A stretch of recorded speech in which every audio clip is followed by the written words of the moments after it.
All right, so what we're getting into now is we're actually going to talk about the U.S. and our active participation in World War II, and we're going to primarily just try to focus in on the U.S. If we try to go into every aspect of World War II, we would be here for a month. Okay, so we're just going to try and focus in mostly on the U.S., but in some cases we'll have to talk about other things, and we've already talked about a little bit about the war already to begin with. All right, so the first thing let's talk about is this. So the United States didn't actually really get involved in the war until basically 1942. I mean, we declared war December 8th, 1941, the end of the year. So it isn't until 1942 that we see any kind of significant, meaningful involvement in the war. And even after declaring war, it is going to take us quite some time to actually get into the fight. Now, this is a war for the United States that's going to be fought on two major fronts. There is the European front, which is depicted on the screen, and then there is the Pacific front, which is the fighting in Asia and the Pacific against the Japanese. Okay? Now, the United States was going to have to fight on both fronts simultaneously. We could not simply ignore the Japanese and just go fight in Europe. Okay? The war wasn't going to wait for us. So we fought both wars simultaneous. And of course, the demands of fighting a two-front war were extreme, which is why we had to mobilize our entire country in order to meet our needs.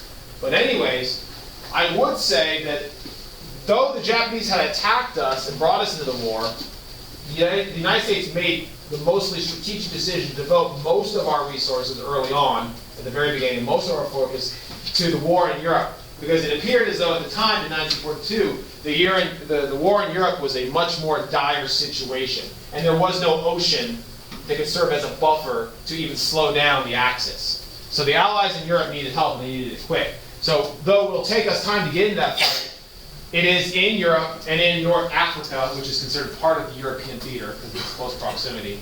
It is where we will see a lot of our earliest action in that theater of war. All right?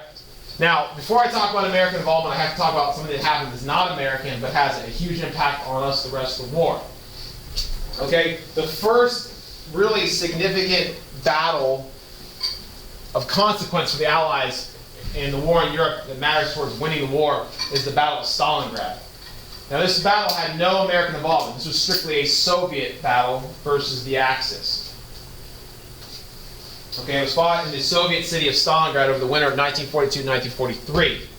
Now, of all of the battles in Europe, this is by far the most influential or most significant in terms of the war ending in Europe in Allies' favor. Okay, this is the most important battle in defeating Germany. Okay, up to this point, the Germans had pretty much experienced nothing but success in almost every major battle they had been involved in the European theater. Okay, however, in 1942, okay, we see the first significant defeat of the Germans, and it takes place in Stalingrad, the Soviet Union. Okay, as I alluded to last week, the fact that the Germans had driven so deep into Soviet territory that it overstretched their supply lines and had ground their offensive to a halt. That, combined with a particularly cold Russian winter, allowed the Soviets to move supplies in, move men in, and counterattack, and eventually win a major victory at Stalingrad. Now, this is considered the turning point of the war in the East. Following the Battle of Stalingrad, we will see the German advance halt, and now, more importantly, we start the first time in the entire war, this is why it's so important, we see the Germans now start to begin to give up ground. They lost so many men, and they lost so much momentum at Stalingrad, that the German offensive ceased to exist, and now we see the Germans begin a slow, gradual withdrawal from the Soviet Union. Okay? So this is the turning point of the war in the East. Now, the United States wasn't involved in this. However, the fact that the Soviet Union was winning victories in the East did give the Allies some breathing room to direct their resources and attack the Axis in other areas, because so many Germans were being directed to fight in the East, it softened the Germans up for some losses in some other places. So at the time, the Soviet Union was really doing most of the heavy lifting in the war in Europe. All right? Now, where were we more actively involved? One of the crucial areas we were involved in was in the naval war of the Atlantic. All right? One of the keys to winning World War II was supplying the Allies. The Allies could not survive without American supplies. Even before we were directly involved in the war, we had to supply them. The Battle of the Atlantic refers to the battle for control over the Atlantic waterways. It's not a battle in the traditional sense that it's like, hey, on this day, the two sides met and fought. The Battle of the Atlantic refers to the struggle for control over the Atlantic Ocean for the entire duration of the war. So the Battle of the Atlantic really lasts from 1939 until 1945. It's not a single battle. However, ultimately, the Allies do prevail in the Battle of the Atlantic. The Battle of the Atlantic is considered an Allied victory because by late war, by around 1943, 1944-ish, more 1944, the Allies had turned the tide in the battle in the Atlantic. Using the convoy system and using U.S. and British naval superiority, the German U-boat threat, which was the biggest threat in the War of the Atlantic, began to be eliminated. And by 1944 and 1945, the Atlantic was virtually dominated by the Allies, which meant they could ship men and supplies across the Atlantic at will without significant threat by German U-boats. You know, if you look at this graph, you can see this measures the number of German U-boats lost in combat. And you can see, starting around American involvement, okay, and our adoption of new methods of destroying the U-boats, we see a significant increase in the number of German U-boats lost. Now, at the very end, you might be confused. You might go, well, at the end of the war, there's a steep decline in the number of German U-boats being lost. You might think, oh, did the Allies start to fall off? No. The reason why the number of U-boats being lost drops off is because the Germans were running out of U-boats. Okay, they were unable to keep up with production. The United States, one of the greatest advantages we had in the war was our production was so much greater than everyone else's. We could replace our losses. The Germans could not. Okay, so one of the reasons why the Germans are defeated in World War II is they simply are outproduced by the combined industrial might of the United States and our allies. So this was key in winning the Battle of the Atlantic, and we were very instrumental in this, as well as our Navy, and more importantly, our industrial production. All right, now you might say, where did American ground troops in Europe see their first action? And this is part of Europe. I know it's North Africa, but in the war, it's part of the European theater of operations. Okay, American ground troops saw their first combat, and it doesn't come until late. It takes a long time, almost a year, before we see any significant action. But in the European theater, we see our first involvement on the ground in North Africa. During the course of World War II, the Axis had taken over large parts of North Africa, what were largely British and French colonial possessions. All right. Now, the fact that the Soviets had won a massive victory at Stalingrad was diverting enough manpower away from North Africa and Europe that now we saw the British and the Americans had the opportunity to start taking the fight back to the Axis. Okay? So we see Operation Torch. Operation Torch refers to the Allied amphibious invasion of Axis-held North Africa.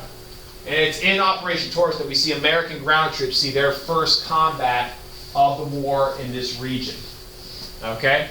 And they are successful. Operation Torch eventually does result in the removal of all Axis forces from North Africa. And most importantly, what Operation Torch did more than anything is not only did it defeat the Axis, but logistically, it gave the Allies a base of operations from which they can launch a subsequent invasion of Axis Italy. You can see here, from North Africa, it's a short jump, okay, to Sicily, and then the Italian peninsula itself. So from the Operation Torch campaign, we will see the subsequent invasion of Italy, which will also see significant American involvement. Okay, so that came next. Starting in 1943, Allied forces, predominantly American, British, and Canadian, were involved in the invasion of Italy. This was also an Allied success. So over the course of 1943, Allied troops managed to work their way up the Italian peninsula. Now, they did face pretty stiff resistance. However, hardships caused by the invasion of Italy eventually by 1943 caused the Italian government to surrender. So the very first Axis country to give up was Italy. Italy surrendered officially in 1943. Now that doesn't mean, if you look at the map closely, you might be confused. You can say, well, what about all these battles? Look, 1944, 1944, 1945. This battle right here just takes place a week before the end of the war. So if Italy surrendered in 1943, you're like, well, what's going on there? Well, Italy did surrender, but the Germans in Italy didn't. So even after Italy surrendered, the Germans in Italy, they dug in, they continued fighting. So they'll be fighting in Italy for the duration of the war. It isn't until the war actually ends that Italy is fully liberated. Okay? But the Italian government did officially surrender. Mussolini did go on the run and managed to live in Axis-controlled territory for 2 more years. However, in 1945, in the closing days of the war, he was captured by Italian soldiers, Italians who had turned on fascism. Fascism was now no longer something that the Italians agreed with. And Mussolini was executed by his own people. So there he is. He was executed and strung up as an example of what happens to fascists in Italy. Okay, so Italy was the first Axis power knocked out of the war, which it makes sense because Italy was the weakest of the three, and it was one of the reasons why the Allies targeted it. In 1943, the Allies had to make a decision. Stalin was saying, I want you to open up a front in France, which is where the Axis were strongest. However, the Allies said, we're not ready for that. Let's hit them where they're weakest. So that was why they made the tactical decision to take out Italy first. So Italy was the first to go. All right. Now, in 1943, we also get a very famous meeting. I'm just going to move through this very quickly to the other things to get onto. There are three major wartime meetings that I think are of significance. You should probably know. They are Tehran, Yalta, and Potsdam. I'll probably only have time to talk about this one.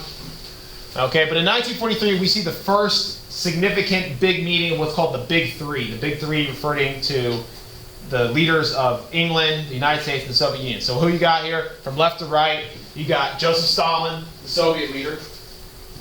You got Franklin Roosevelt, our president. And then you got Winston Churchill, who's the British Prime Minister.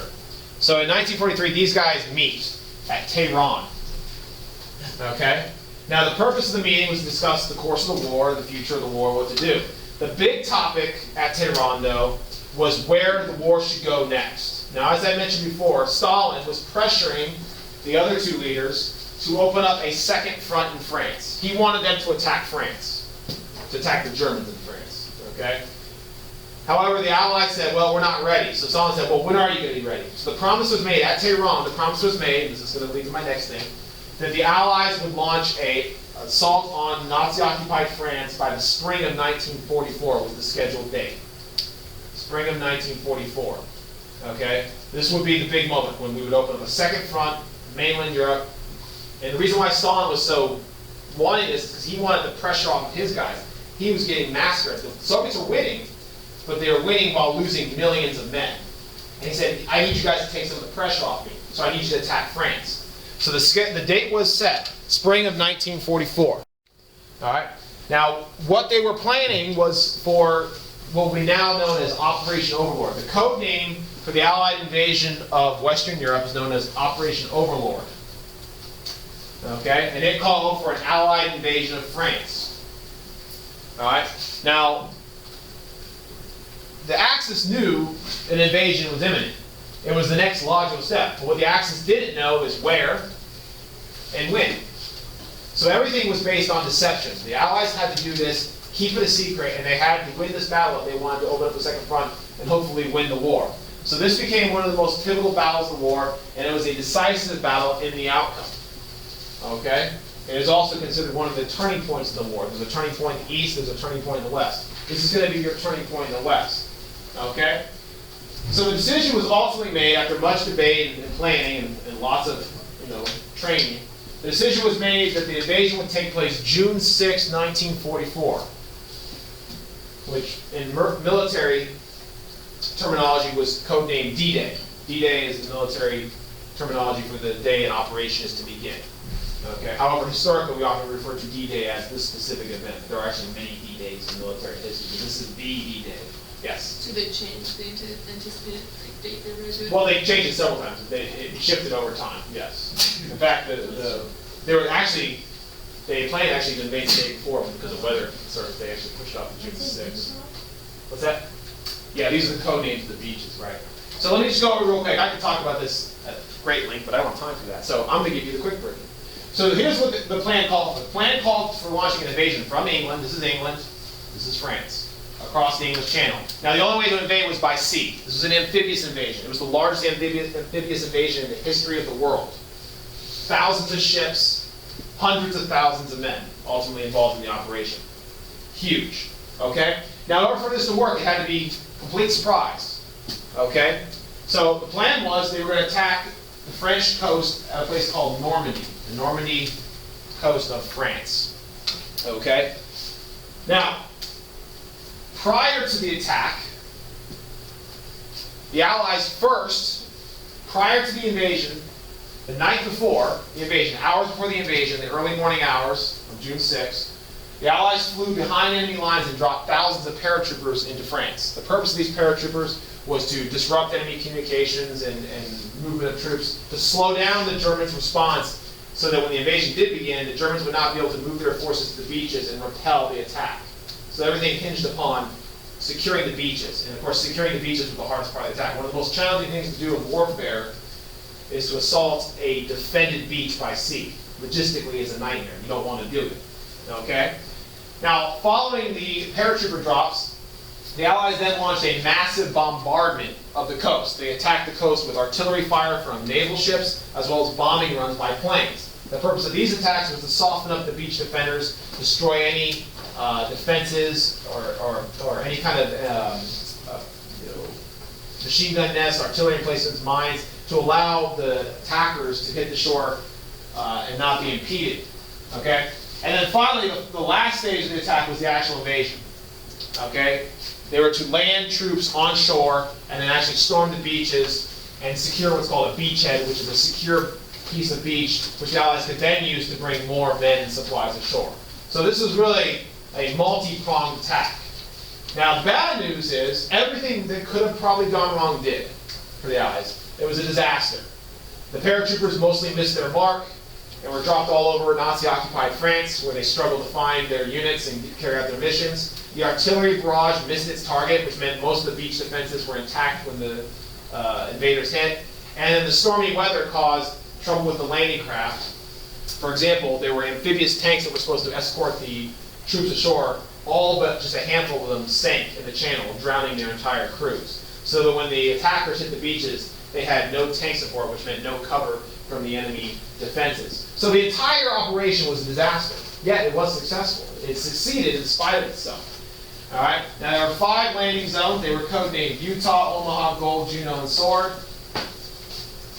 For this class's purposes, the only 2 that you really need to know are Utah and Omaha Beach. Utah and Omaha Beach were the American landing zones.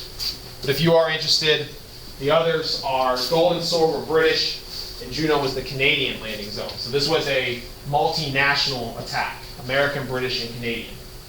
Okay? So as I said, this is the turning point. It does succeed in spite of itself. The commander in charge of it was American General Dwight Eisenhower, who was Supreme Commander of Allied forces in Europe. He was the top dog in Europe. He was a 5-star general, which you don't see many of those. There's only been, I think, 5 of them in American history. 6? You said that very convincingly. I'll have to take your word for it. Okay, and this is what it would have looked like.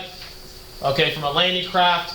Okay, the attack involved landing craft dropping troops off the shore in Normandy and assaulting the beaches. But what you can't tell from this picture is that several things. One, the landing craft, most of them did not actually make it all the way to the beach. They had to drop their crew into the sea because the beaches were mined.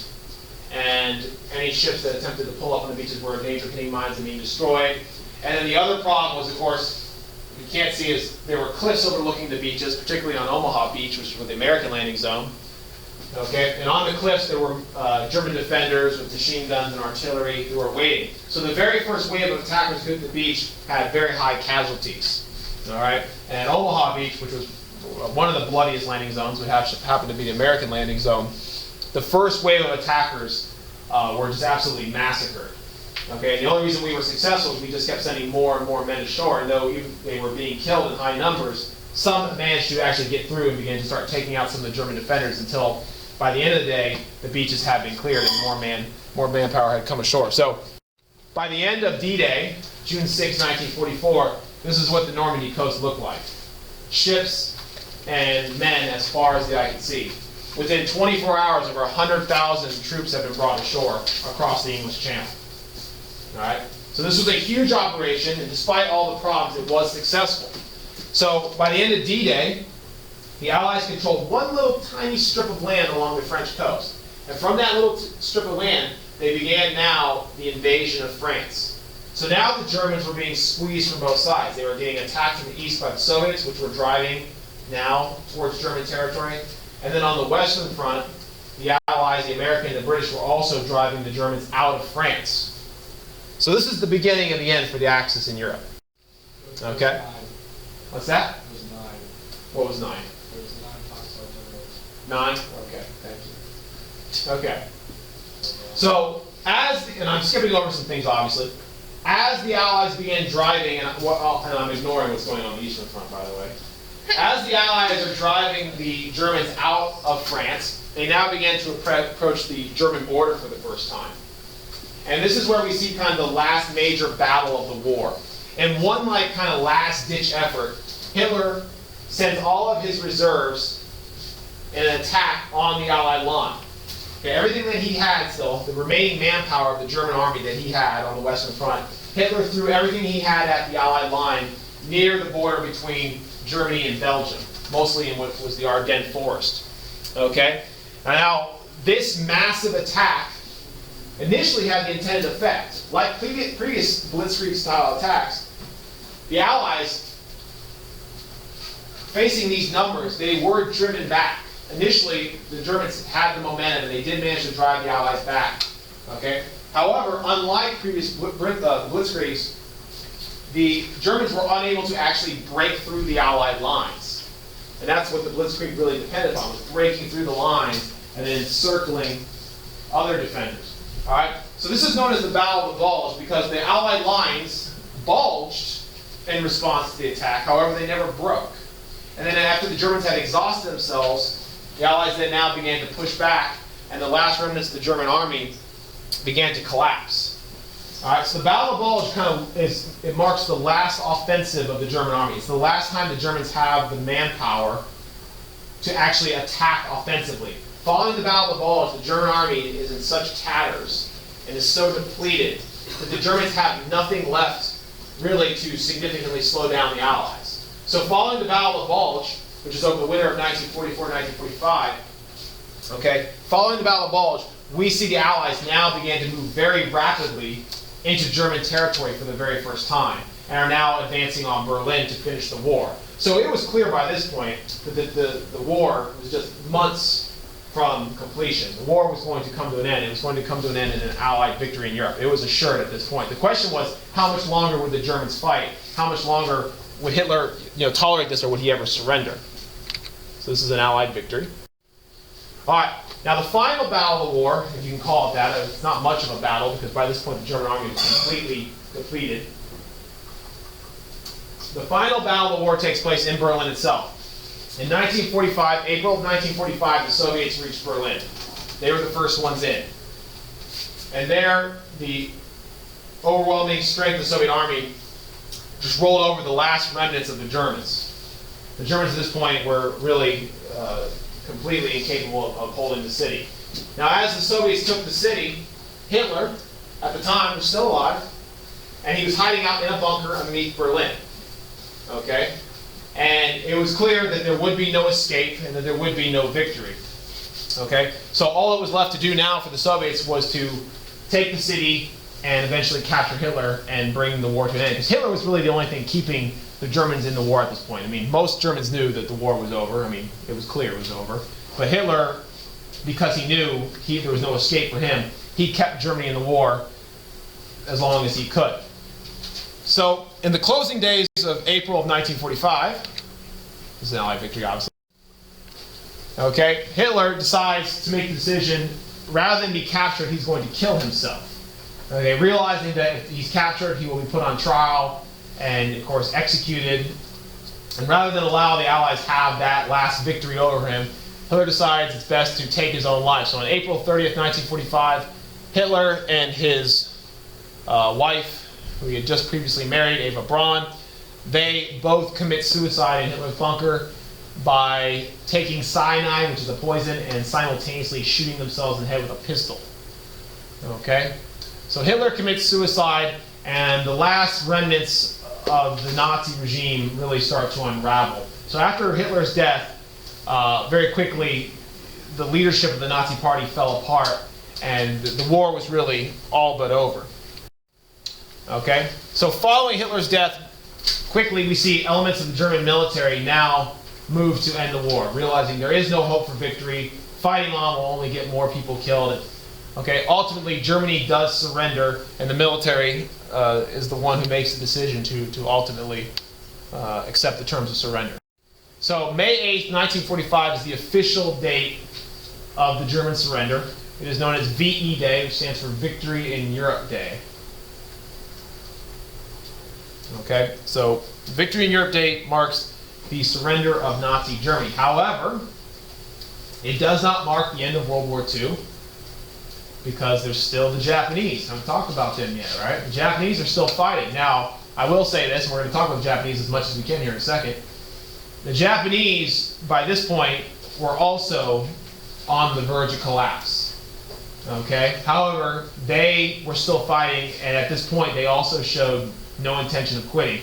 And unlike the Germans, the Japanese showed a fanatical level of resistance that led many people to believe that they would never quit, and that this war would ultimately end with their complete and total destruction. So that is something that had to be considered, yeah. The Japanese wanted to surrender, it's just they didn't want to surrender unconditionally. Well, they didn't want to surrender unconditionally because they didn't want to lose their emperor, because he was a living god. Yeah, that's true. Even though we let them do that in the end. We did, but we didn't let them keep him as a god. We did stipulate that, which I won't have time to get to, but you're absolutely right. The Japanese, there were elements of the Japanese government by this point who were open to the idea of surrender, but it was not, it had to be unconditional. And we had decided by 1943, which I didn't talk about that at Tehran, and I will, since you said it, I'll bring it up. At Tehran, the decision was made. This was a controversial decision. The decision in 1943 was we would only accept unconditional surrender from both the Japanese and the Germans, which means they would have no say in the outcome of the war once they surrendered. Now, why is that controversial? Unconditional surrender meant that the war would go to its absolute completion. We knew that the Germans and we knew the Japanese would fight to the bitter end because we knew their leadership would not tolerate that because they knew it would be their end. So by only accepting unconditional surrender, it meant more people were going to die. However, the Allies felt it was necessary to fight this war once and end it by destroying Nazism and, of course, Japanese militarism forever. So it was complicated, but yes, that is the case. All right. We don't have a lot of time, but we have just enough time to get in the War in the Pacific. We'll see how far we can get. This is the quickest I've ever covered this. I'm impressing myself even. What was the third conference? What's that? What was the third conference? Just Tehran, Yalta, Potsdam, which I will see if I get to. All right, start with the War in the Pacific. All right, real quick. Let's go as quick as we can. So this is the Pacific Theater of Operations. Okay? And as you can see here, the red line represents the furthest extent of Japanese conquest, which, following the attack of Pearl Harbor, the Japanese went on to conquer an empire that is the largest in world history. Now, most of it is sea, but still, the extent of their conquest is still the largest ever conquered by force in history. So it's kind of impressive. So it's going to be up to the Americans, and largely us. Now, remember how I said the Soviets were doing most of the work in heavy lifting in Europe? Now comes our part. In the Pacific, the United States would have to do most of the work for most of the duration of the war. The Soviet Union was only involved in the Japanese war for a few days. All right. Now, after the defeat at Pearl Harbor, the United States was crippled, and we were largely incapable of responding to further Japanese aggression. And following the attack on Pearl Harbor, the Japanese, of course, followed up with subsequent attacks on various American and British possessions in Southeast Asia. Okay, for example, in 1942, the Philippines, which is American, as you all are aware, we learned that when we talk about the Spanish-American War, the Philippines fell to the Japanese in one of the worst defeats in American military history. This is an Axis victory. Yes? Sorry, didn't they do something about the independence for the Philippines before all this started? Because they didn't want to get involved with... After the official us transitioning to Philippine independence. Okay. Okay, so this is still American territory at this point. Okay, General Douglas MacArthur, who was our general in charge of our Pacific ground troops, was forced to abandon the Philippines, though he did vow that he would one day return, which he will in 1944 when he liberates the island. Okay, now as I said before, the Japanese conquered quite an empire. You can see this line here represents the furthest extent, and you can see it pushes out pretty far. Okay, for example, here's Hawaii right here. Here's Pearl Harbor. Here's Hawaii. So at the furthest extent of the Japanese conquest, they were threatening to move even on to Hawaii, which was actually within their sights. And of course, many Americans were fearful of the day that the invasion, the Japanese might even reach the American West Coast, which seems to you, and you think, well, that sounds outlandish, but this was a different time, okay? And we actually did have to live with the very real possibility that this invasion could actually reach the West Coast, okay? So the Japanese were on the move very quickly, but of course, the United States had to recover. And during the first 6 months of the war, as the Japanese predicted, they ran wild. And they won victory upon victory upon victory. And we were largely incapable of responding. But after about 6 months, after we got our industry going and began repairing our fleet, we began for the first time to start now getting men into action and began now taking the fight to the Japanese and start to win some victories of our own. All right. Now the strategy that the Allies adopted in the Pacific is usually referred to as island hopping. Okay? And what island hopping called for is island hopping called for seizing strategic territories that have been taken by the Japanese, little tiny islands in the Pacific that the Japanese held, seizing them and then using them as a base of operations to hop to other islands held by the Japanese. Now the ultimate goal of island hopping, in addition to, of course, eliminating the Japanese, was, this is the ultimate goal, it took years, but the ultimate goal of island hopping was to hop all the way until we were within bombing range of Japan itself. Ultimately from there, the hope was that we could then begin the sustained bombing of Japanese cities and bomb them into submission. However, we could not begin bombing Japan until we were within significant range. We had to get close enough that we could launch long-range bombers from an island to actually attack Japanese cities. Okay? And then the hope was that we could carry out so much destruction on the Japanese home front that they would be forced to surrender, which I'm not going to talk about that today, but the video you're going to watch on Friday talks at length about air bombing and how devastating it was. It was the most devastating aspect of the entire war. Okay, so it's going to get into a lot of stuff I'm not getting to today, so you can look forward to that. All right, now as I said before, the American who was in charge of American ground forces in the Pacific, and arguably the most important military commander of the region, was General Douglas MacArthur. You should know him. Okay, and he goes on to be important in another military conflict, which we'll talk about later, which he's a controversial figure there. But you should know Douglas MacArthur. He was the guy who was in charge of our overall Pacific Army operation. So just be familiar with who he is. Okay, now pivotal battles. There are so many battles, and they almost all involve the United States, so it's hard to pick and choose. But this is the one that you need to know above all. Oh, so this is the key one, because this is the turning point. All right? So in 1942, we get the Battle of Midway. Okay, this is a massive naval battle. We haven't talked about naval battle yet. This is a naval battle, strictly at sea, between the American and Japanese Navy. Okay? Now, we had not yet been able to halt the Japanese Navy. We had fought them to a standstill at a previous battle. However, at Midway, this was the first time we had dealt a very significant defeat to the Japanese Navy. We caught them by surprise, and we managed to destroy a significant portion of their fleet, halting their advance on Midway Island, which then would have directly threatened our position in Hawaii. Following the Japanese defeat at Midway, we now, for the first time in the war, much like Stalingrad, we see the Japanese now begin to give up ground. All right? That ring that represented the Japanese conquest now starts to slowly be shrunk. Okay? So Midway marks the turning point of the war, because following Midway, we see the Japanese Empire begins to be eroded away as the Americans island hop across the Pacific, taking territory away from the Japanese, winning victory after victory. So this is considered to be one of the, if not the most, but I would say it's the most significant victory of the war. In the Pacific, that is. All right, so there's a picture. You can see there's a sea and air battle. Most of the attacking being done by planes on Japanese ships. Okay, we also get prominent ground battles. We see the beginning of the American counterattack on land in the island hopping campaign, one of the most early significant battles of American ground troops, where we first encountered the Japanese on ground.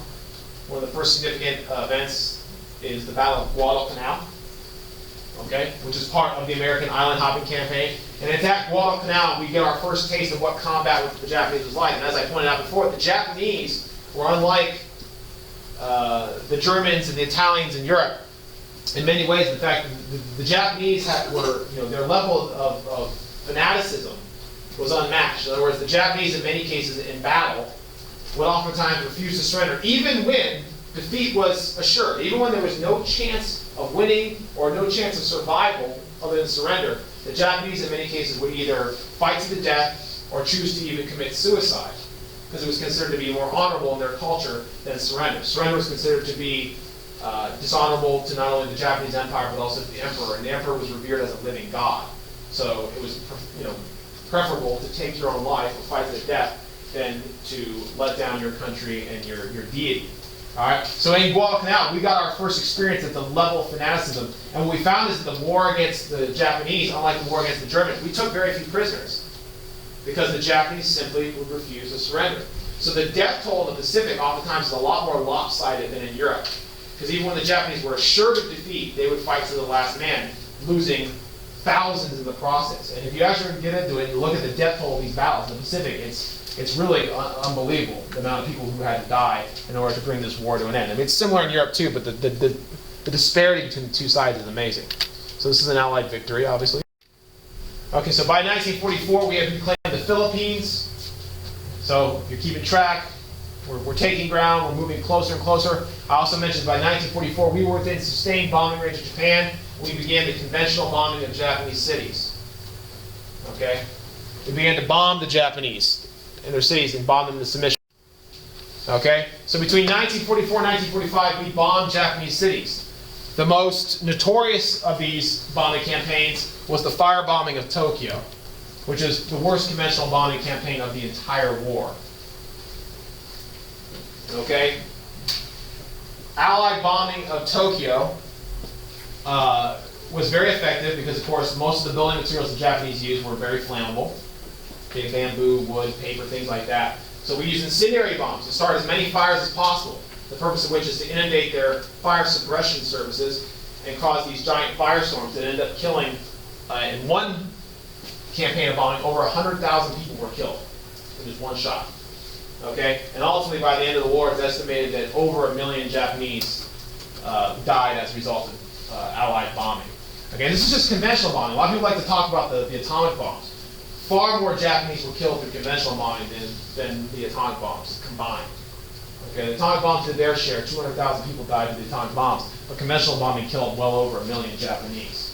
Okay, and the video is going to point out this was not targeted bombing.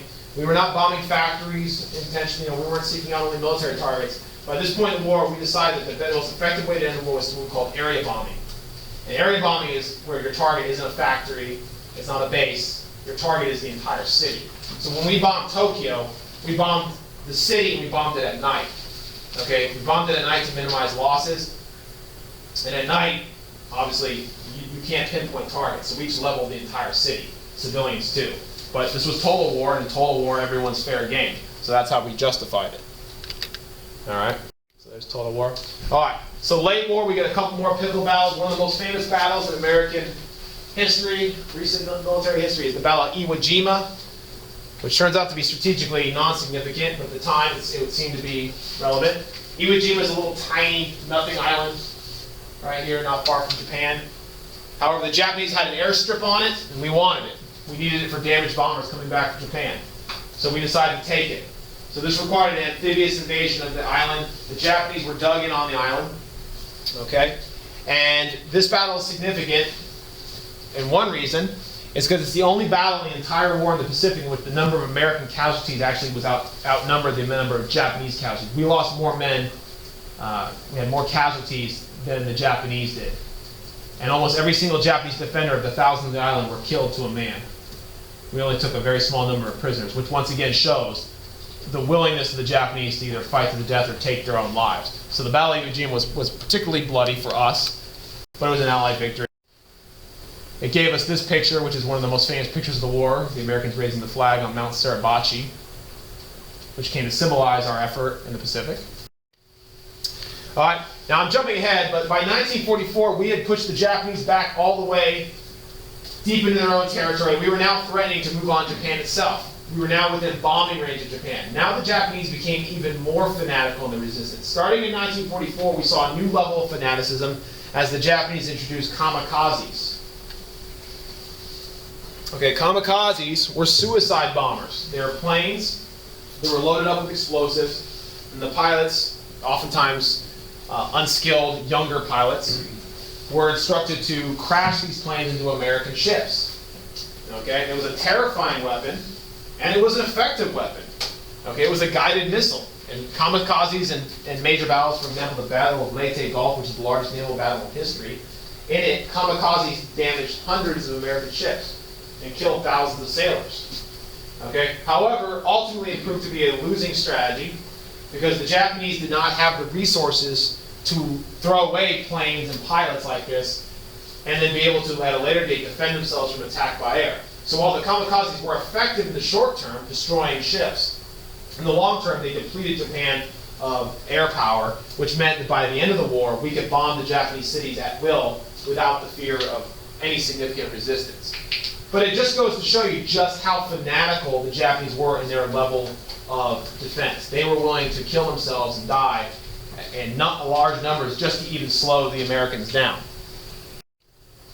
However, in terms of bloodiness, it was minor compared to one of the final land battles of the war, the Battle of Okinawa. By 1945, we were actually invading the Japanese home islands. Okinawa is considered to be traditional Japanese territory.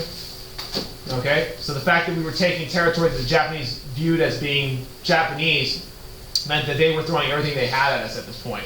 And at Okinawa, we had a very bloody battle in which the number of Japanese killed numbered over 100,000. Okay, many of which were civilians that were caught in the crossfire. Okay, because now we were experiencing something new. We were fighting battles in which these were not remote islands that were completely, uninhabited. Now we were running the problem that there were civilians. And in many cases, not only were civilians being caught in the crossfire and killed, the Japanese were also instructing civilians to commit suicide rather than face capture. So we also now ran the problem where civilians were taking their own lives rather than face capture by the United States, who they had been told the United States soldiers would rape and murder them and things like that. So why is this significant to the warfare? The Battle of Okinawa was a wake-up call. We thought, well, if the Japanese are going to do this and they're going to fight us like this to take an island that isn't even part of Japan's actual chain yet, what will they do when we actually invade Japan itself? That became the big question, which was our next step. After the Battle of Okinawa, it was clear we had to invade Japan. And the only way to end this war, we believed, was to invade Japan. All right. I'm going to stop there. So we got through most of it. That's actually pretty good. So, all right.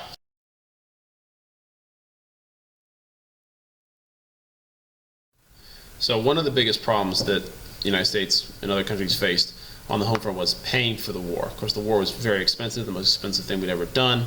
So paying for the war would, of course, require raising, very large sums of money.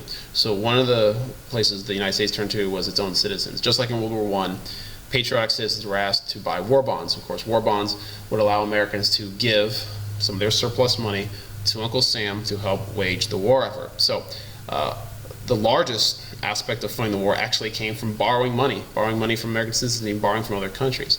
The other way you were expected to, of course, support the war on the home front was by working. This was a total war, and it was realized that this would be war on an industrial scale, and the only way we could win is by outproducing our enemies, who were also waging total war. So there was a big push to gain, full employment. If you weren't fighting, you were expected to be working. And of course, in industry, jobs were opened up to new groups because of the demand for labor. So many men, particularly white men, were being recruited to go fight in the war. This left labor shortages. So once again, like World War I, minority groups took this opportunity to find work, particularly in northern cities in the defense industry. So once again, women filled jobs. African Americans moved from the south north. There were programs to bring over workers, Latino workers from Central and Southern America to work in our agriculture. So doing this, we saw massive employment in the United States, which ended the Great Depression, but it also supported the war effort, both supplying our troops and also our allies. We were the arsenal of democracy. Now, in addition to loaning money and working for the war effort, you were also expected to make sacrifices. World War I or World War II was such a total war that it required massive mobilization of resources. And of course, there weren't enough resources to go around, so necessary resources were diverted to the war effort. It meant there would be shortages for consumers. So in order to cope with this, Americans were asked to step up and do what they could by conserving as much as possible, to recycle materials that could be used in the war effort, everything from paper to tin cans to even silk, which could be used in parachutes. And as you can see on the right, one of the big ones was gas. So during the war, it wasn't just enough to ask Americans to voluntarily conserve, laws were put in place to force Americans to conserve. And because there were shortages on the home front, you couldn't buy all the things you wanted to. You couldn't buy as much gas as you wanted to. So for example, when it came to gas, in order to get gasoline, you had to have a coupon. And you could only get gas on certain days of the week depending on your coupon. And this was, of course, intended to limit gas consumption because of course gasoline was needed for the war effort. So there were sacrifices being made all over by every American citizen in the war. The war was being felt at home. And of course, one of the biggest aspects of the war and winning the war was recruiting women. Women were absolutely vital in winning World War II. Women were recruited to work in industry. The famous Rosie the Riveters. Okay, women who entered industry and worked in jobs that were normally occupied by men, which of course freed up these men to of course go overseas and serve. And then of course women also served in the military, in auxiliary units. Every branch of the military had an auxiliary unit, which was a branch within that military, within the Army or the Navy, which women could serve in non-combat roles. So women could do jobs, clerical work, they could do work, office work, or they could even be pilots, non-combat role pilots. And of course every job that a woman could fulfill in a non-combat role would free up a man to serve in a combat role. So women were even expected to serve in the military to support the war effort. Now, one particular group that was greatly affected by World War II on the home front in the United States was Japanese Americans. After Pearl Harbor, anti-Japanese sentiment in this country skyrocketed. Many Americans, angry over Pearl Harbor, turned their anger on Japanese Americans. And of course, racist feelings were prevalent, particularly on the West Coast, where there was already a high percentage of Japanese Americans living there, and of course challenging other Americans for jobs. So all this anti-Japanese sentiment was directed at Japanese Americans, who of course, most of which were very patriotic American citizens who supported the war effort despite their heritage. Now, the worst example of this anti-Japanese sentiment came when the United States government declared Japanese Americans on the West Coast to be a potential threat to our security. One of the things that people don't realize about World War II was the fact that we believed that there was a good possibility that the war would one day reach our shores. The first year of the war, we weren't doing too well in the Pacific, and the Japanese were driving us back and seizing American territory. It was possible that the Japanese might bring the war to the West Coast and wage a war on American soil. And if that was the case, many Americans were afraid that Japanese Americans, their loyalties might be tested, and that Japanese Americans might serve as saboteurs or spies behind American lines. Now, there's never been any evidence whatsoever to support this notion. There are almost no documented cases of Japanese espionage or sabotage, but despite that, American hysteria wore out. And the result of this hysteria was the executive order by the U.S. government and the president to intern Japanese Americans in camps in the American interior. All Japanese Americans on the West Coast were relocated to internment camps, in the American interior, where they remained for the duration of the war. And of course, this was a huge violation of these people's rights. However, in wartime, the government justified it as a necessary action of war. And of course, it was very disastrous to the Japanese Americans. Not only were they deprived their liberty, the liberty to move about their country, but many of them lost all their belongings, their businesses, their homes, because they were forced to sell them at the last minute before they were relocated. And of course, many white Americans, knowing that the Japanese were desperate, took advantage of this by only offering these Japanese Americans very low amounts of money for their belongings and their homes and their businesses. So this was very devastating to the Japanese American community in the United States. And of course, since then, we have now looked back at it and we've seen our action as being the product of wartime hysteria, and we now regret it. And of course, it goes down in history as one of the kind of most shameful moments in American history. And in the 1990s, for example, the U.S. government paid a sum of money to survivors of Japanese internment as kind of an apology for what happened. But of course, really, there's nothing we can do to apologize for what this did to these people. Now, this whole idea of Japanese internment was tested. Some Japanese citizens protested it and they tried to fight in the courts, and eventually it went all the way to the Supreme Court. And in the Supreme Court case, Korematsu versus U.S., the Supreme Court ruled that the internment of the Japanese was legal within the Constitution, given the nature of the war and the threat that was perceived by their presence on the West Coast. So this was legally held up in the 1940s. This was a legal action. However, now, of course, we've looked back on it with regret. All right, so we're going to pick up now. We finished off yesterday talking about kind of the war and how it was progressing in the Pacific. And when we last left off, we talked about 1945. The Allies were preparing to move on Japan. They had seized Iwo Jima. They had now taken Okinawa, were bombing Japan, and now they were making the final preparations in the closing months of the war to actually invade Japan itself. So, as we talk about the conclusion of the war, we do need to talk about the Manhattan Project, which is what we're going to be mostly talking about the effects of that here today. So you can see here, 1943, now we're in the middle of the war, the United States is at war, and we see officially the Manhattan Project is underway. Okay, so the Manhattan Project is the code name given to the secret U.S. plan to develop an atomic weapon. Okay, once again, this had never been done before in history. And the first country that would be able to do this would have a decisive advantage in the war. And over the course of the Manhattan Project, ultimately hundreds of thousands of people will work in some capacity on this project. Most of them will not know fully their role because it was a very secret project. But it will involve hundreds of thousands of people, and it's one of the most important secrets that the Allies kept during the war. And it was done primarily by the United States, but also with the assistance of some of our allies. Britain was informed. Canada. However, the Soviet Union was left out for obvious reasons. All right, now the lead scientist on the Manhattan Project was Dr. Robert Oppenheimer, and he was the lead physicist who led the charge for the development of atomic weapon. Okay, he was not the only one, but he was kind of the guy who kind of coordinated all the efforts, and of course, he was also working hand in hand with the U.S. military, which was part of this.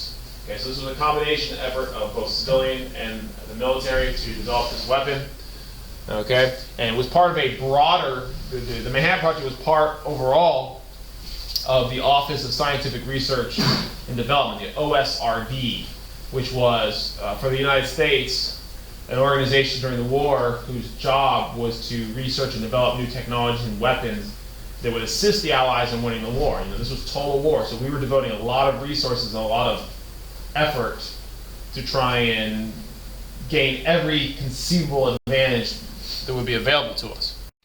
All right, so by July of 1945, we did have success. So in July of 1945, we get the Trinity test. All right, this is pretty important in world history. All right, this was the first test of an atomic weapon. Okay, so this is the first use of a nuclear weapon. This was a test. This was not used against any target. It was tested out in the deserts of the Southwest where it could do no harm. But following the Trinity test, it was clear that we had finally done it. And, we had developed a weaponized, version of this atomic weapon that we could now put into use against our enemies. Okay, so this was a very important turning point in the war. And following the Trinity test, there was an immediate decision to now create two atomic bombs that would be able to be used against Japan. Now, it's very important just look at Japan. Look at the timing, July of 1945. Okay, July of 1945, Germany had already surrendered. Okay, the war in Europe was already over now for 2 months. So there was never any opportunity to use atomic weapons against Germany. Okay, so just so you're aware, that was never even a possibility. Okay, we didn't have the bomb while the war with Germany was going on. But in July of 1945, Japan was still fighting the war. So this created the possibility of using the weapon against Japan. Now the question was then, should we could use the weapon against Japan, but should we? And that was one of the debates that would be had within the government. Should we use this weapon against an enemy in its first military use?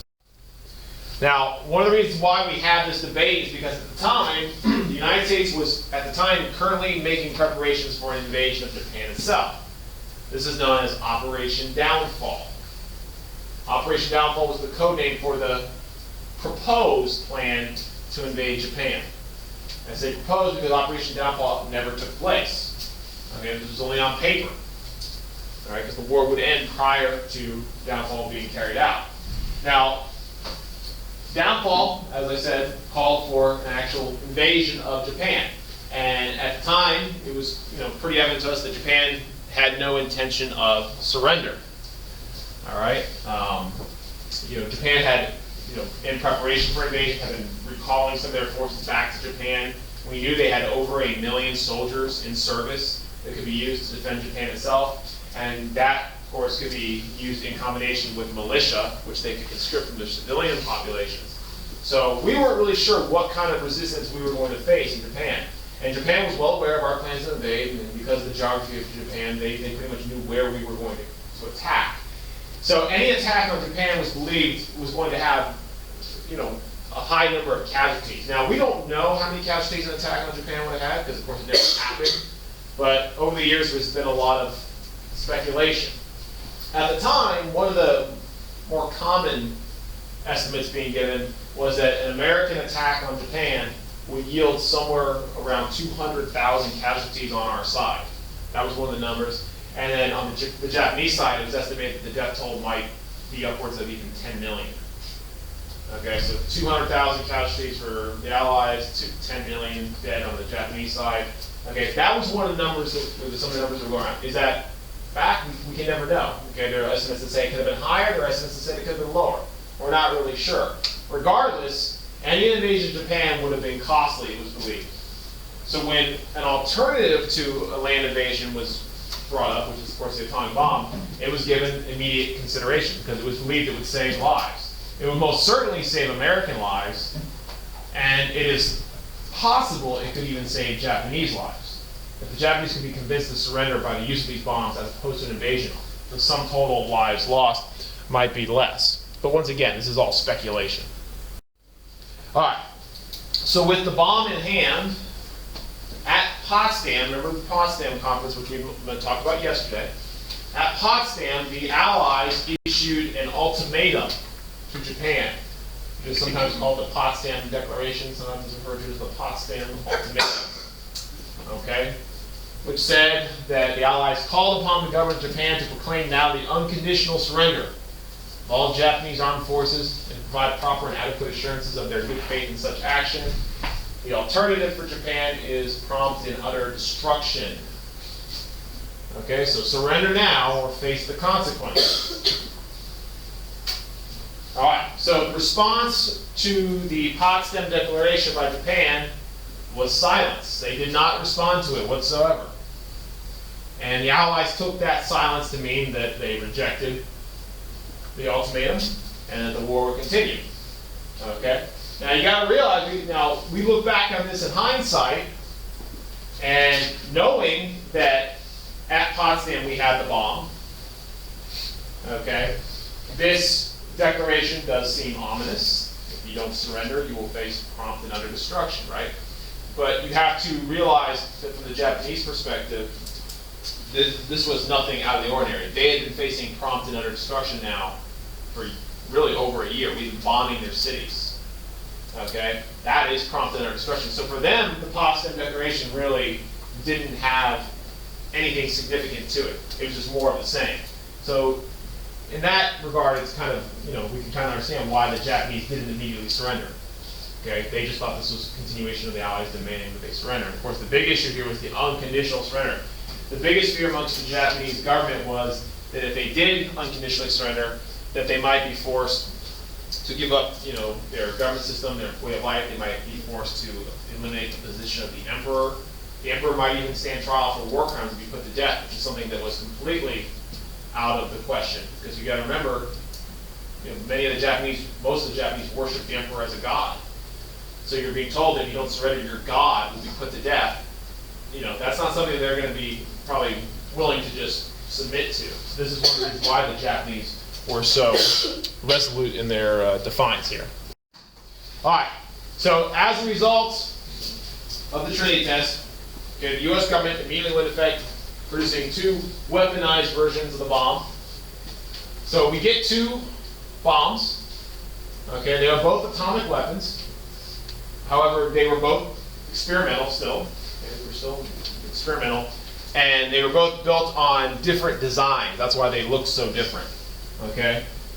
So this was both part of, application of this new technology, but also there was still experimentation going on. Okay, because it was still brand new. Remember, the first bomb ever blown up was the Trinity test. The next two were dropped on actual cities. There was no turnaround between testing and actual operational use, which is almost unheard of when you talk about the development of technologies. Okay, that's not what happens. But in war, with lives on the line, we were moving as quickly as we could. Okay, so the two bombs were codenamed Fat Man and Little Boy, okay, based on their appearance. And the first one that would be used would be Little Boy. Little Boy was the first one to actually be used. Both will be used. Okay, so Little Boy was to be dropped by a B-29 bomber known as the Enola Gay, okay, which is piloted by Colonel Paul Tibbets. Okay, the Enola Gay crew wasn't even informed what their payload was until basically right before the mission. Right before the mission, they were told, okay, you're going to be using this new weapon that's never been seen before. Even some of the crew members weren't even told about anything other than there would be a blinding light and they had to wear special goggles. That's how top secret this was. No one even knew. So the bomb was secretly delivered to a place called Tinian Island, okay, not far from Japan. Okay, and it was to be dropped by the Enola Gay. All right, so on August 6, 1945, the Enola Gay drops Little Boy on the Japanese city of Hiroshima. Okay, now Hiroshima was specifically targeted. There was a big debate about where to drop the bomb. And there were multiple targets that were, being discussed. But the one they settled on was Hiroshima. Now, Hiroshima was ultimately selected for several reasons. One, the city was still largely intact and had not yet been ravaged by traditional bombing. And the reason why this was important was the Allies wanted to have a city which would give us a clear indication of the bomb's potential. The bomb had never been dropped on the city before. We wanted to know what it could do. As terrible as that sounds, that's one of the reasons we ultimately decided on Hiroshima. We wanted to see what the bomb could do to an actual city. So people say, why didn't we drop it on Tokyo? Well, Tokyo had already been bombed, through firebombing. Okay, Hiroshima, on the other hand, was still largely intact, and it had a mixture of both industrial and military targets. There were some military targets that would be destroyed if we dropped the bomb on Hiroshima. However, most of the city was obviously civilian personnel. It was a city, after all. Okay, so August 6th, we dropped the bomb. Enola Gay drops the bomb, and immediately turns around, tries to exit the area as quickly as possible. Got about 11 miles away before the bomb exploded. The bomb was designed to detonate in air above the city to maximize destruction, so that when the bomb exploded, the blast would be kind of like a cone-shaped downward and would cause more destruction than the bomb actually detonated at ground level, where the blast wave could be obstructed by terrain and things like that. So when the bomb blew up, okay, everything in about a mile's direction from the epicenter of the blast was completely level. Almost no structures were left standing, except for some that were reinforced concrete structures, built to withstand earthquakes and things like that. But pretty much everything was destroyed, and almost immediately 70,000 people died. Okay, they were either killed in the initial explosion, incinerated, or the blast wave that went out, killed them as a result of falling debris or just the blast itself. So almost instantly, 70,000 people were killed in this city. 48,000 buildings destroyed. Now later on, I need to make this clear because this is a little misleading. Over 100,000 would die total as a result of the blast due to their injuries and radiation and things that cause people to die over time. So not everyone immediately succumbed to their wounds. But over 100,000 it is estimated died as a result of the Hiroshima bombing. So one bomb leveled the city, killed 100,000 people. All right. Once again, nothing like this had ever been seen before in the world. And of course, the Japanese, when it happened, they were completely shocked that initially there wasn't even any idea what happened. No one could even figure out what happened. And of course, the United States issued an announcement that we had used this new atomic bomb. That was the first announcement to the world that we had the bomb. All All right, so obviously this took a lot of people by surprise. We get a second bomb dropped. So on August 9th, which is actually the same day that the Soviet entered the war against Japan, the United States dropped a second atomic bomb, this time on Nagasaki. Now, Nagasaki, unlike Hiroshima, had no military target whatsoever. Nagasaki was simply a city that was home to some industry, but mostly home to just a civilian population. Once again, similar effects. The city was leveled, 40,000 killed immediately, 60,000 injured, over 100,000 ultimately died as a result of the bombing. So when it's all said and done, one of the rough estimates we have is that the atomic bombs killed roughly 200,000 people. 2 bombs, 200,000 people killed. Okay? Which once again, we had killed similar numbers of people previous to this using conventional bombing. However, the psychological aspect of a single bomb leveling an entire city was particularly striking to the Japanese, because they knew given enough time, these bombs could destroy every city and kill most of the Japanese population. So there really was no hope for victory here. All right, so there's some pictures of the aftermath. You can see the destruction going out. Again, for a mile out, everything was leveled, and then even additional damage they could be seen going 4 miles in every direction, although the damage got less and less the further you moved away from the blast. And even with that much destruction, here's the kind of crazy thing. The bombs were determined to be actually largely inefficient, meaning given the amount of fissionable nuclear material in the bombs, most of it, I don't know what the proper terminology would here, but it did not react. Only a small percentage did, which meant the bombs had a lot more destructive potential that was not unleashed. So the bomb was inefficient and it destroyed the entire city, which is pretty crazy, okay? And of course, to give you an idea about nuclear weapons, and these are some of the most primitive nuclear weapons ever used.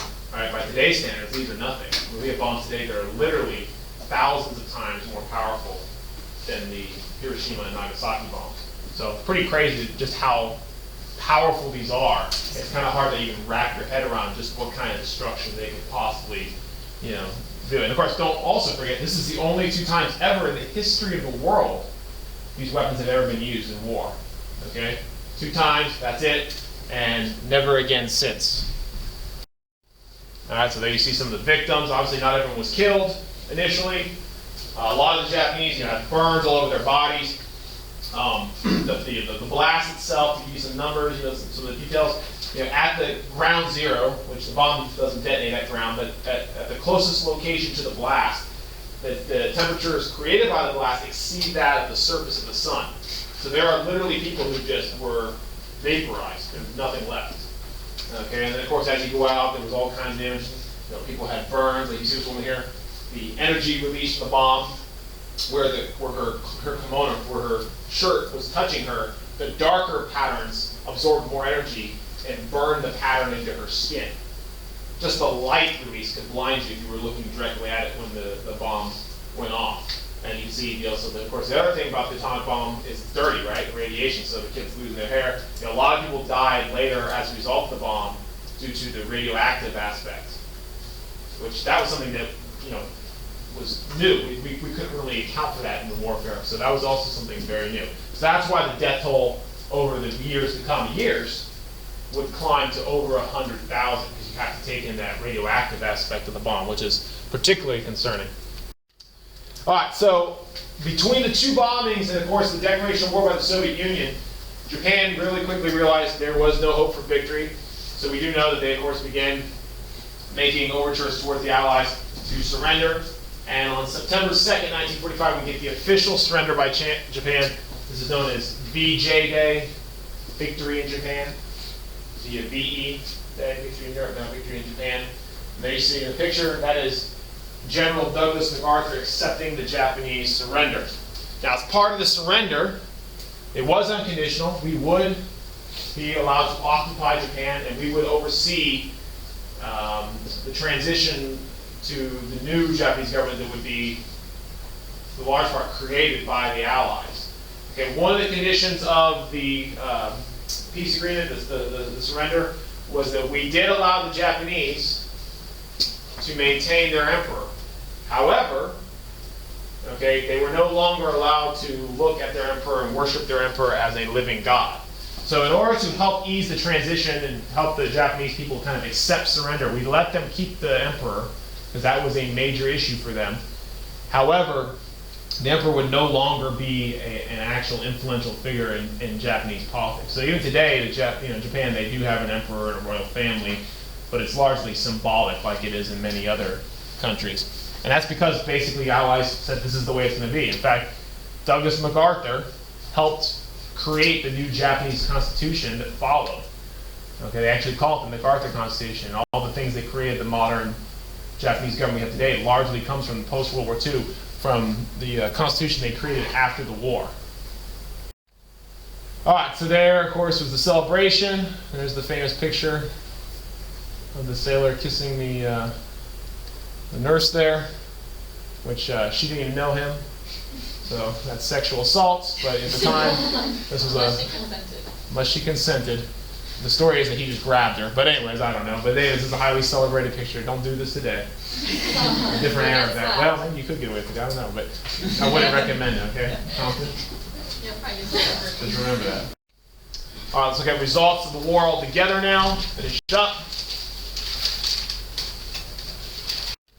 All right, human cost. This was also the deadliest war in world history.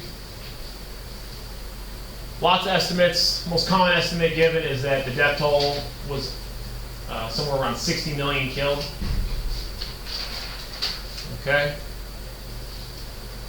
So by far the deadliest war, that doesn't even come close.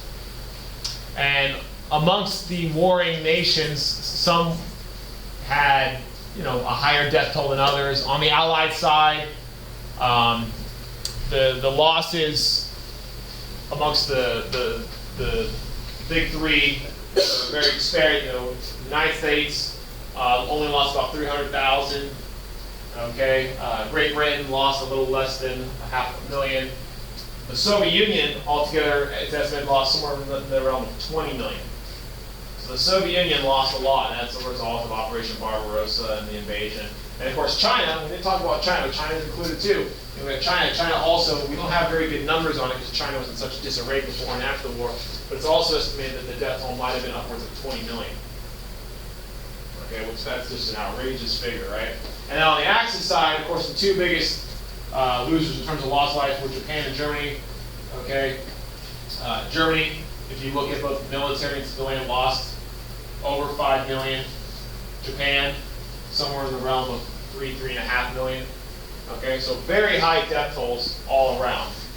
Okay, but the two biggest affected by the war in terms of death were the Soviet Union and China. Okay, so overall they lost the most, despite the atomic bombing and all that. They lost them the most, and of course this includes all the death toll, Holocaust, included everything. All right, now following the war, as was agreed upon amongst the leaders at Yalta, okay, we did see trials for the leaders of both Nazi Germany and Japan. So the top-ranking Nazi officials that survived the war were eventually put on trial for their role in the war and their role in the Holocaust. These are known as the Nuremberg trials. Okay?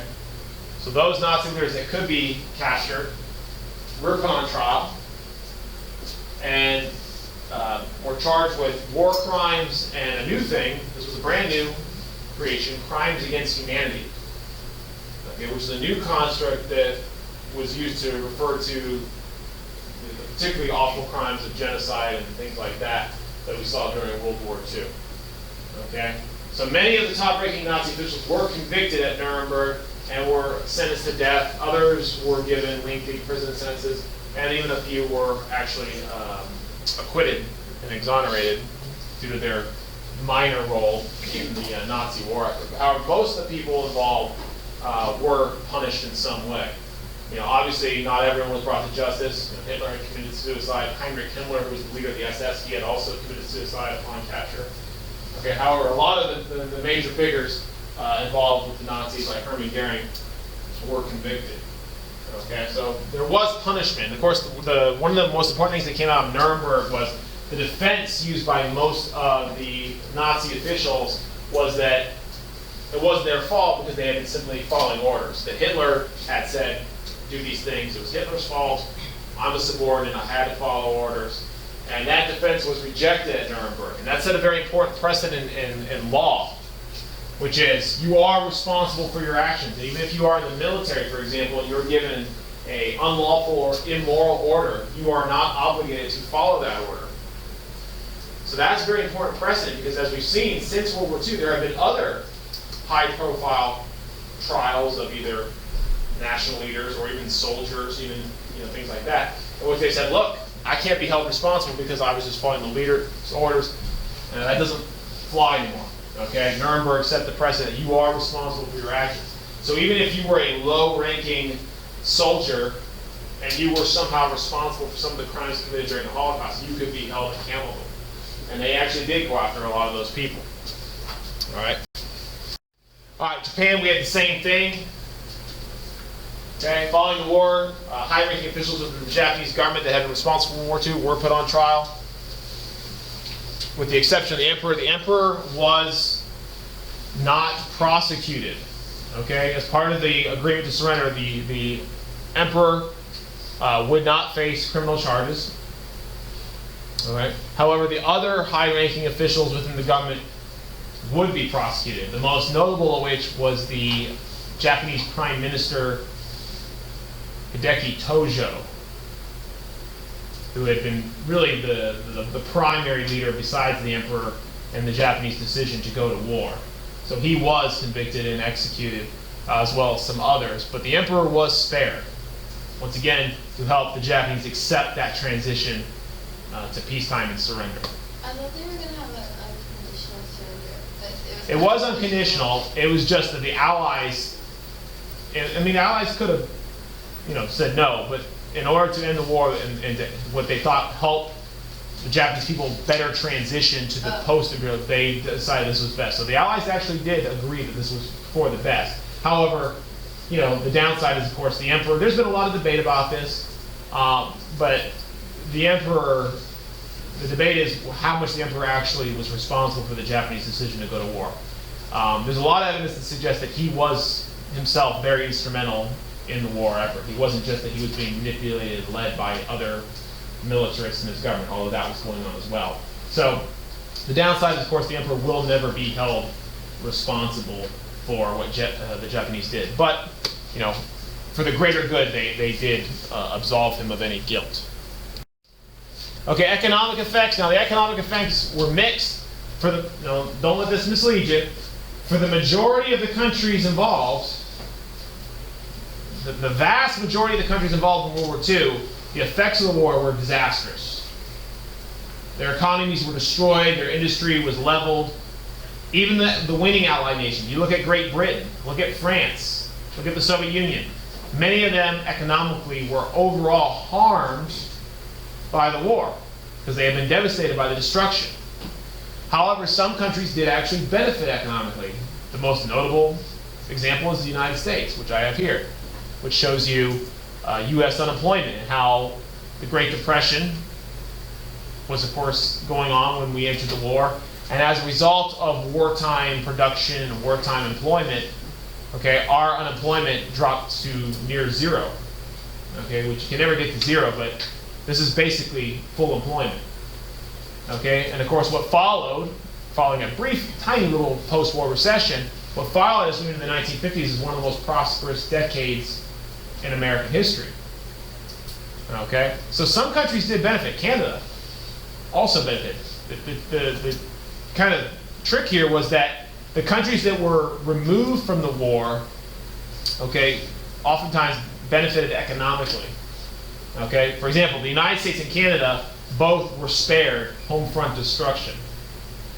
Okay, we were so removed from the war that we operated free of that, and then it didn't hurt us, and we could benefit from production and sales and all that stuff. Whereas other countries that were attacked during the war, of course, they had to rebuild. So one of the reasons why the United States is so prosperous in the 1950s is because there was no competition. All of Europe was rebuilding itself. We were not. If the world wanted stuff, they were going to have to come to us for a while. And then, of course, as we go on 20 years later, things start to get a little more complicated because now we have to compete with foreign markets because they have rebuilt themselves. So when people say, oh, we got to go back to the 1950s when American industry dominated, that's probably never going to happen again. Okay, because the situation that created that was a horrible war that destroyed most of the world. So unless you want to start World War III to benefit your economy, we're probably not going to get back to 1950s level prosperity. But hey, you never know. Okay, now another cost of the war is human dislocation. World War II created the worst refugee crisis in world history. Massive amounts of people have been dislocated by the war, the Holocaust, families have been separated, homes have been destroyed, and this is a problem that will take decades to fix. It's not like everything was good now. Everything was most assuredly not good. Okay? Homelessness was rampant. Poverty and famine was also rampant across most of Europe. All right? So the destruction caused by the war will be felt for decades. Arguably, we still feel it today. All right? So that was also another humanitarian effect. We saw the decolonization of European empires following World War II. We see efforts by indigenous people to gain independence from colonial rule. And we see most European colonial empires begin to dissolve shortly after World War II. All right, so that is one of the effects. Probably learned a little about that, I would think, in AP Euro. And last but not least, we also get the emergence of the superpowers. Following World War II, two countries emerged more powerful, vastly more powerful than they went in. The United States and the Soviet Union. Following World War II, the United States and the Soviet Union emerged as the two most powerful countries in the world. We were superpowers, which means we weren't just powerful, we were so powerful individually that we can influence the entire course of world events unilaterally. All right? And that has to do with our military supremacy that we developed over the course of the war, as well as our industrial supremacy.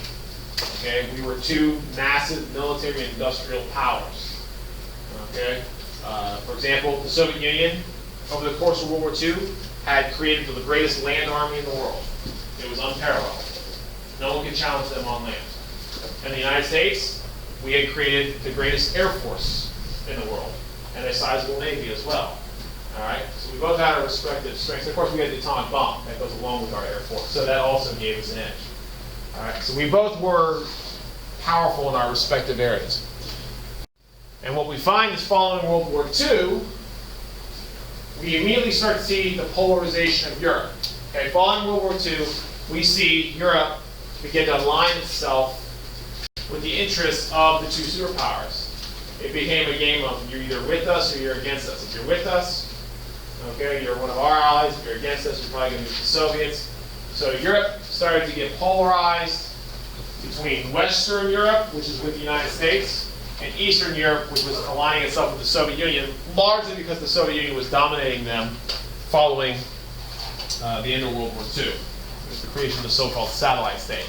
So what we're looking at here, which is our next big topic, is this is the beginnings of the Cold War. Within 1 year of World War II's end, the Cold War will, for the most part, be underway. Okay? There's no official start date for the Cold War, but really within a year of World War II's end, the Cold War is really now a thing.